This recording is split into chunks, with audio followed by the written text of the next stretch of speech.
إن الحمد لله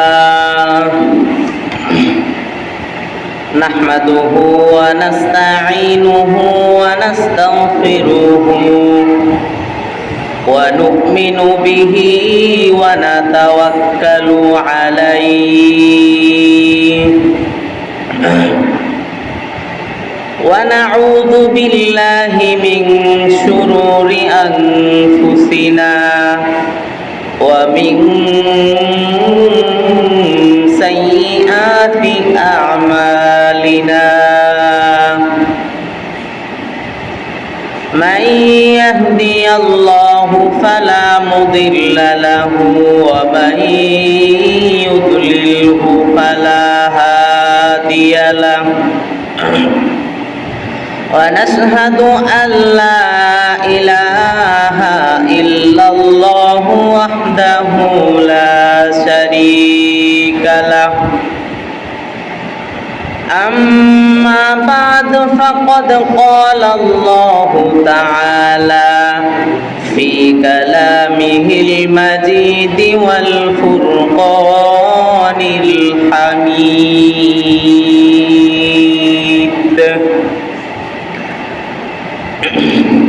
أعوذ بالله من الشيطان الرجيم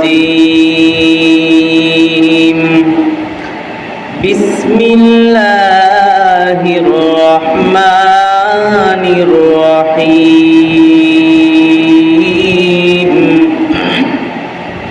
ومن أعرض عن ذكري فإن له معيشة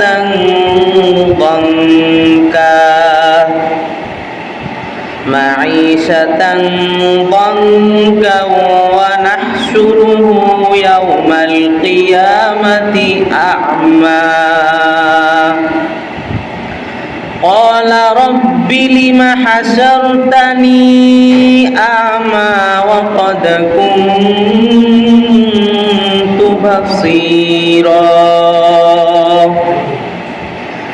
قال كذلك أتتك آياتنا فنسيتها وكذلك اليوم تنسى صدق الله العظيم إن الله وملائكته يصلون على النبي يا أيها الذين آمنوا صلوا عليه وسلموا تسليما সকলেই দুরূদ ইব্রাহিম পাঠ করি اللهم صل على محمد وعلى آل محمد كما صليت على إبراهيم وعلى آل إبراهيم إنك حميد مجيد اللهم بارك على محمد وعلى آل محمد كما باركت على إبراهيم وعلى آل إبراهيم إنك حميد مجيد আম্মা বাদ মুআজ্জাজ মুকাররম আগত দিন পিপাসিত মুসলিম মিল্লাত আমার সামনে উপস্থিত থাকা মুসলমান ভাইরা ও পর্দার আড়ালে থাকা সম্মানিতা মা ও বোনেরা সবার প্রতি সালাম আসসালামু আলাইকুম ওয়া রাহমাতুল্লাহি ওয়া বারাকাতুহু যে আল্লাহ তাআলা আমাদেরকে জমাদিউল আউয়াল মাসের তৃতীয় জমায় সুস্থ রেখে আসার ও বসার তৌফিক দান করেছেন, এজন্য সকলে বলি আলহামদুলিল্লাহ। আমি আপনাদের মাঝে সূরা তহা থেকে ছোট্ট কিছু আয়াত তেলাওয়াত করেছি। আল্লাহ তাআলা আমার মুখ দিয়ে এমন কিছু কথা বের করে দিক, যে কথার দ্বারা আমার উপকার হয়, আপনাদের উপকার হয় এবং আমাদের সমাজের উপকার হয়, এমন কিছু কথা বলার তৌফিক দান করুক। সকলে বলে আমিন। আমরা সকলেই দুনিয়ার ভিতরে শান্তি চাই, কি চাই না আমরা? আমাদের দুনিয়ার ভিতরে প্রত্যেকেরই শান্তির প্রয়োজন আছে। আমরা যদি কোরআন হাদিস মোতাবেক জীবন চালাতে না পারি, কোরআন অনুযায়ী জীবন বাস্তবায়ন করতে না পারি, তাহলে আমরা যতই শান্তি খুঁজি না কেন শান্তি পাওয়া যাবে না। দুনিয়াও শান্তি পাওয়া যাবে না, আখিরাতেও শান্তি পাওয়া যাবে না। রব্বে কারীম সূরা তহার ভিতরে, সূরা তহার ২৭ নম্বর আয়াতের ভিতরে জানিয়ে দিলেন, وَمَنْ أَعْرَضَ عَنْ ذِكْرِي فَإِنَّ لَهُ مَعِيشَةً ضَنكًا وَنَحْشُرُهُ يَوْمَ الْقِيَامَةِ أَعْمَى। ও দুনিয়ার মানুষ, তোমরা শুনে রাখো, আমি তোমাদের জন্য যেই কোরআন পাঠিয়েছি, তোমরা যদি কোরআন মোতাবেক না চলো, না মানো, তোমাদের জীবনে বড় সংকীর্ণতা রয়েছে এবং তোমাদেরকে আমি কিয়ামতের ময়দানে অন্ধ করে উঠাবো। এরপরের আয়াতে রব্বে কারীম বলেন, ক্বালা রাব্বি লিমা হাশারতানি আ'মা।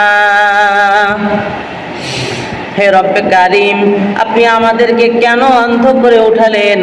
আমাদের তো দুনিয়ার ভিতরে চক্ষু ছিল, আপনি কিসের জন্য আমাদেরকে অন্ধ করে উঠালেন? এরপরের আয়াতে রব্বে কারীম জবাব দিলেন, قال كذلك أتتك آياتنا فنسيتها وكذلك اليوم تنسى।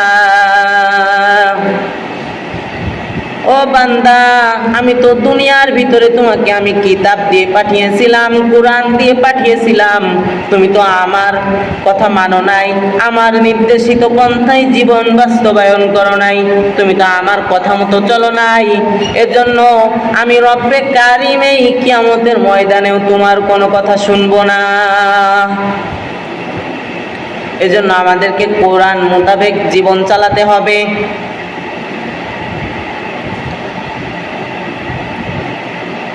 আমরা যদি কোরআন মোতাবেক, কোরআন হাদিস মোতাবেক জীবন বাস্তবায়ন করতে না পারি, তাহলে আর রব্বুল আলামিন বলেই দিয়েছেন আমাদের জীবনে বড় সংকীর্ণতা রয়েছে। এজন্য আমরা যাতে কোরআন হাদিস মোতাবেক জীবনকে চালাতে পারি এবং বাস্তবায়ন করতে পারি, সকলে বলে আমিন। যেহেতু আমার আজকের আলোচনার বিষয় পারিবারিক জুলুম, জন্য আমি আস্তে আস্তে আমার মূল আলোচনার দিকে সংকীর্ণ হচ্ছে, যেহেতু সময় খুবই অল্প। কেউ যদি নিজের নফস যেটা বলে সেটা করার নাম জুলুম। আপনার নফস বলছে আপনি নামাজ পড়বেন না, আপনি যদি আপনার নফস মোতাবেক নামাজ না পড়ে চলেন, এটা নফসের উপরে জুলুম। আর কেউ যদি আপনার নফস বলছে মদ খাওয়ার জন্য, গাঁজা খাওয়ার জন্য, আপনি যদি ওইটা খান, তাহলে ওটাও নফসের উপরে জুলুম। আজ পৃথিবীতে জুলুমটাই বেশি চলছে। এক লোক কোনো খারাপ কাজ করে নাই, তাকে ধরে তার নামে মিথ্যা অপবাদ দিয়ে তাকে জেল দেওয়া হচ্ছে, তার নামে বদনাম করা হচ্ছে। আসলে লোকটা জানেই না যে এটা কি কাজ। এজন্য আমাদেরকে জুলুম থেকে দূরে সরে থাকতে হবে।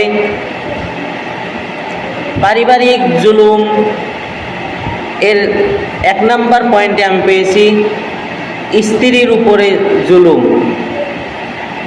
আমি তাফসিরের ভিতরে পেয়েছি প্রায় 17টা পয়েন্টের মতো আমি নোট করে নিয়ে এসেছি। 1 নম্বর পয়েন্টের ভিতরে আছে দেনমোহর পরিশোধ করা। আজ আমাদের সমাজে এটা হয় না, দেনমোহর দেওয়া হয় না।